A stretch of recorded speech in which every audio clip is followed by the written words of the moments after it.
Like, I think Vinicius would have made a difference, for example. I think he would have at least, given us some confidence. He would have taken players on. He wouldn't have shied away from this at all the way Asensio did. I would have, like, I'm not saying Rodrigo would have done better than Asensio if he was on the right necessarily. I think he would have done a little bit better because Asensio was zero. But I definitely think Vinicius on the left would have upgraded our attack tremendously. So that's one thing. The other two, like with the subs and stuff, yeah, I agree with you that on paper they were the right subs, and the fact that they didn't work out, like they didn't work out. Again, you and I said the case for Peter would have made sense earlier because Peter would have done what Vinicius would have done to obviously a more light extent, but he would have tried to do some stuff, and he did do some stuff successfully in the second half when he came on. I think the subs in a vacuum made sense. I mean, you look at, this is very clear in the heat maps between Mendy and Marcelo, and I posted this on Twitter. Mendy basically was playing near the halfway line. And I suppose some of this will be by design, but I do think in a general sense this is true. Mendy was playing closer towards the halfway line, and Marcelo's heat map is basically in the final third completely. And that was, you can say that was Ancelotti maybe his instructions shifted at halftime as well in conjunction with Marcelo coming on, because maybe Mendy was still a little bit aware of transition attacks and didn't want to get up the field. But this was also a problem against Cadiz's low block too. We didn't get enough overloads from Mendy, and I think that was an issue, right? So there's that. I think Ancelotti bringing on Marcelo at halftime made sense. The other sub, which was Hazard for Asensio, whether it's Hazard or Peter, I think taking Asensio off at that point was the right call, because I don't think anyone really expected Asensio to just all of a sudden wake up at halftime. Ancelotti did say after the game that he knew that Rodrigo and Asensio were not going to last the full 90, so he had kind of pre-planned some things. But I certainly think the way the first half went, he probably accelerated his thought process on that. If you look at the subs that were in this game, all five were on the wings. So our entire left side, including Cruz as our left side here, came off, and then our wing back and winger on the right wing also came off. So it was clear to Ancelotti he wanted the wings to just have a better performance. Is there anything else that you could have done? Isco coming in, even him, I thought made sense given the way this game was going, because he's at least a dribbler, and he is a little bit more unpredictable in his approach and can do things. I realize we're not talking about peak Isco, but as a player profile, I think he also made sense in this game. And then our bench is what it was. It was kind of still thin, even with Rodrigo and Asensio coming back. I don't know how much he could have done differently. I just think the players also had some brain farts today.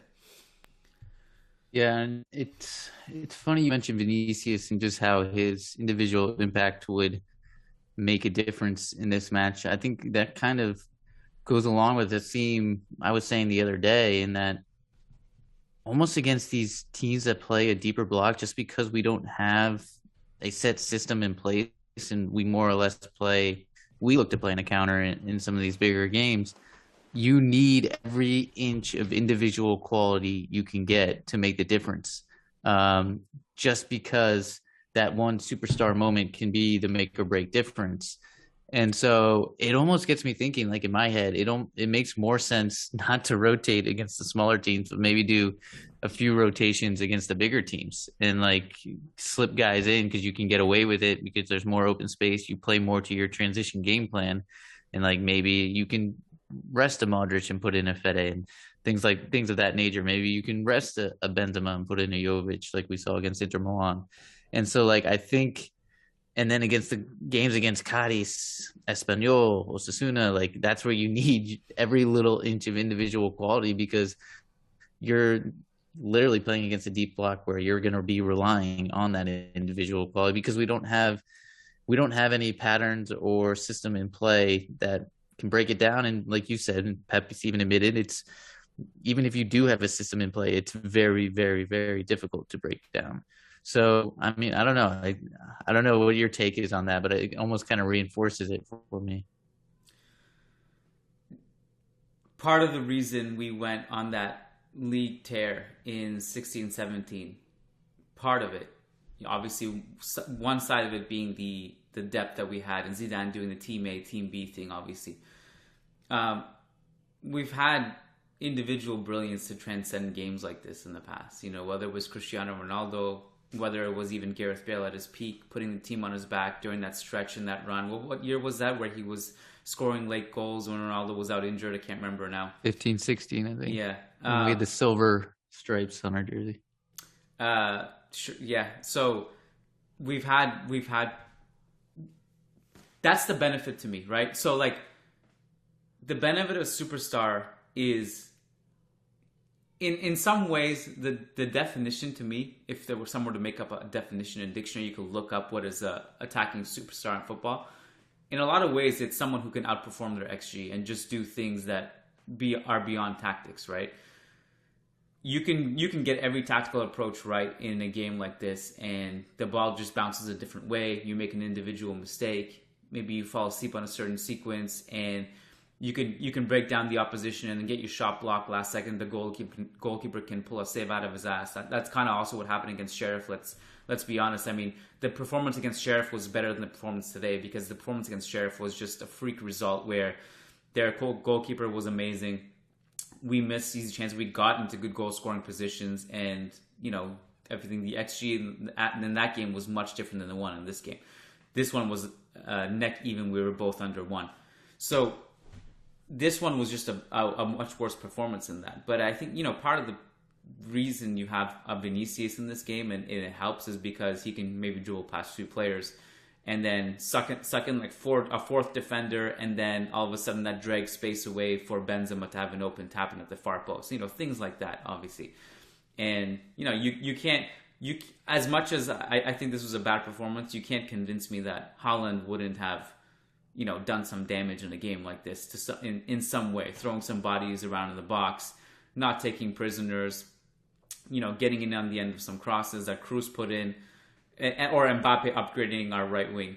I know you hate Mbappe on the right wing, but it's you can't tell me that Mbappe wouldn't have at least done something special on the right wing that Asensio just had no chance in hell of doing.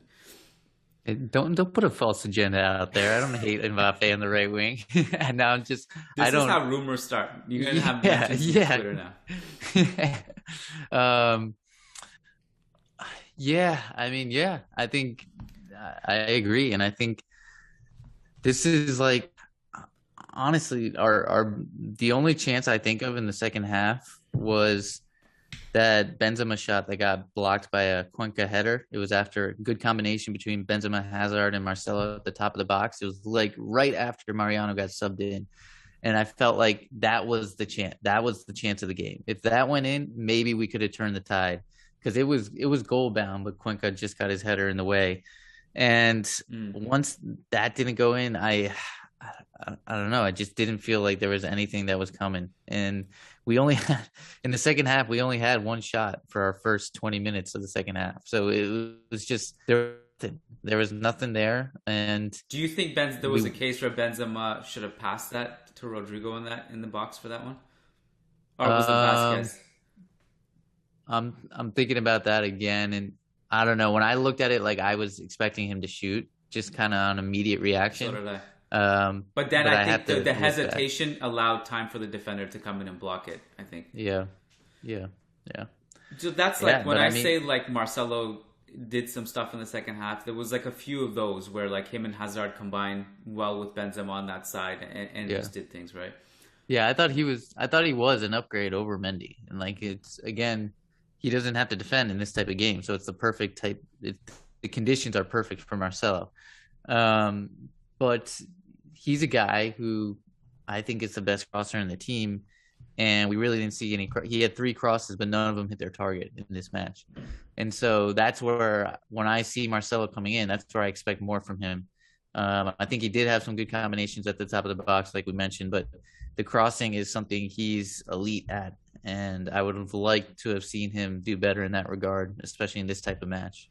Since we're talking about Marcelo already, that penalty shout, my personal opinion, I'm kind of surprised it's become a thing. I didn't think that it was. I mean, I don't know if I missed this or what, because I don't really know what everyone's talking about. I've seen the screenshot, but like, maybe I saw it in live play and just didn't think anything of it, but I don't remember it. He does a thing like that Figo was famous for. Like, where as soon as somebody just tugged on his shirt, Figo would stop playing football, put his arms out, and look at the ref, and the ref would like be pressured into calling a foul, and Figo, he would always get away with it. It's someone should make like a compilation of Luis Figo doing that. He did that in the box, but you can't do that in the box because it was too soft to be called. Some people say that he should have maybe made a meal out of it. I personally think if you go to VAR and look at that, it's a shirt tug. It's a foul if you take it outside the box. And look, I'm just the messenger. I'm not saying whether it's right or wrong, but if it's outside the box, it's a foul. But it's not. It's too soft to be called inside the box. And what I think you should have done in that situation is just fought through it instead of just stopping play. Because I think if he fights through it, one of two things can happen. One, I think he has a realistic chance of getting to the ball and putting in a cross or a cutback. And two, if he doesn't get to it, he actually may have ended up getting fouled anyway because he had his hand. He was being tugged from every direction. So if he just fights through it, maybe he gets fouled later in the play. I don't know, but he definitely should have fought through it, in my opinion. But I did think he made an impact, and he got involved in the left half space with his off-ball movement. He had some good cutbacks. Again, he probably could have had an assist if Benzema maybe pulls the trigger a little bit sooner on that cutback as well. So I thought he played well. And with Hazard, the other thing I'd say is that I think a lot of people said that he was really good in the second half. I kind of feel the same way about him. What was the other game? Was it Cadiz when he came in the second half? And people kind of said the same thing. My feeling is the same for both games. I thought just because he was an upgrade over basically zero, and that was Asensio in this game, doesn't mean he had a great game. I think he was a little bit better, but I also didn't. It's not like we had like vintage Hazard. He was just basically doing some things and being active and better than Asensio. But I don't think it was like a great Hazard game or anything like that. I didn't think he had any impact whatsoever. Like, honestly, my favorite thing that we do on this podcast is I will like bring forward to you like things that I see on Twitter, and you're just like shaking your head because you haven't seen it, and you're just so disgusted by by other people's opinions on Twitter. Well, okay, so what else? It's funny because I went into this podcast in my mind thinking I don't have that much to say about it. Yeah. Yeah, but we kind of already have said so much about it, and I'm sure there's a bunch of things that we've missed, but I don't have much else. I think the only thing is just some funny commentary moments, like when oh my God, Cruz took that free kick we talked about, and Derek Ray just goes, "Oh dear, oh dear," and just it pretty much again summed up the match. And then can you replicate the way he says Cruz's name? Yeah, he says it was like a W. Tony it's like Cruz. it's like K. GHOO. It's a Rus. It's like yeah. Well, he is much more of a expert on how to pronounce German names than I am. Yeah. I'll give him that. Oh yeah, no, that's his. You'll never catch me bread saying and Rus butter on the podcast. That's for sure. Apart from what I just from this moment. Yeah. And then any great quotes from his co-commentator that you want to get into? Yeah, so was it you that put it on the Managing Madrid where he was like, "Oh, if Isco's coming in, then you know you're in trouble," or something like that, something along those lines. That was cold. It really was. Yeah. Kind of like your discussion of Armendi on the Twitter Spaces the other day. That wasn't as bad because I think that was. I think you made a meal out of that one. Yeah, look, I think I would have liked to have seen, if this is all with hindsight, retrospect, Peter sooner, and I would have liked to have seen one of the central midfielders taken off. Again,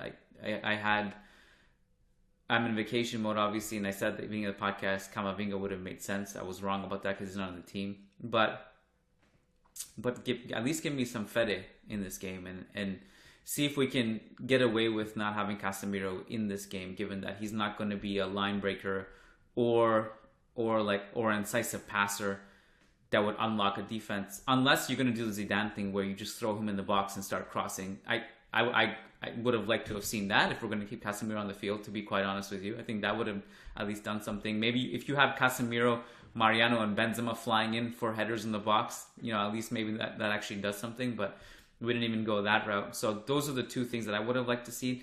The other one is, no, or at least just to piggyback a little bit more on what I said about Peter. I hope Peter's earned some trust here. Like, I don't think when Vinicius comes back, and now that Rodrigo and Asensio are back, at some point Bale will come back. As Matt's cat literally just attacked him on the podcast on Zoom. I don't know if I should. I wasn't gonna post this clip on YouTube, but I'm thinking of posting that one. I didn't even know you have a cat. Was that cat there when I came over? Those are the dogs. That was the dog. It was such a cat attack. It just kind of snuck up on you and kind of scratched your ear. Okay, so yeah, I hope Peter has earned some trust here. I don't, the need for Peter will probably be lessened with everyone coming back now, and eventually I think Bale will come back for his monthly cameo too. So I don't think we'll see much of Peter, but this is more of a general point. I think if we're in this position again, I'd like to see Peter earlier and trusted more. I think it's weird to say he's earned trust in like total 10 minutes over the course of 2 games, but I really like what I've seen from him, and I'm tired of seeing Asensio go into passenger mode. I understand he's had a good season overall, but if you're going to play a winger and you're facing a low block and you need to just be more of a line-breaking presence, give me some more Peter. This is just because like we're at the end of the podcast and might as well just shoot the shit a little bit here. What are your thoughts of, let's say theoretically, you throw Dani Ceballos into the game in the second half? What happens in that situation? Well, that's the name I was going to bring up. I honestly, in this type of match, especially where Cruz is playing so poorly, you're not really getting much out of the midfield. You could take Casemiro out, like put on Ceballos, put him almost as like a floating number 10 or a guy in between the lines to play some passes.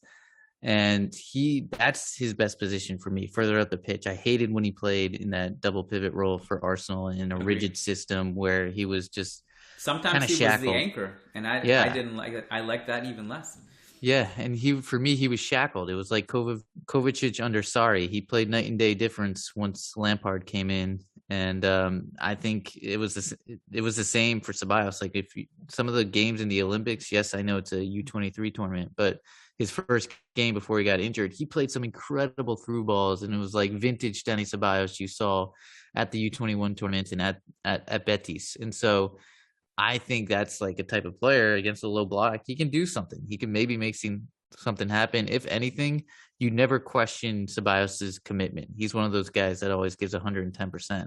So I would have tried it. I mean, it's something fresh. It's something new. Like we just needed anything in there. And I think Ceballos gets made fun of and like people don't rate him as a player. But I think if you look at his underlying numbers, they're actually really good. And so I think he is a guy that can contribute and be a Real Madrid squad player at the very least. Well, I think part of the reason that we're entertaining these names is because the second half was a matter of, we're just hammering away at something that is not even budging. It's not breaking. We're not making any progress apart from really that, a couple sporadic moments, in one of them, the one we talked about where Benzema has a chance to shoot and it's blocked.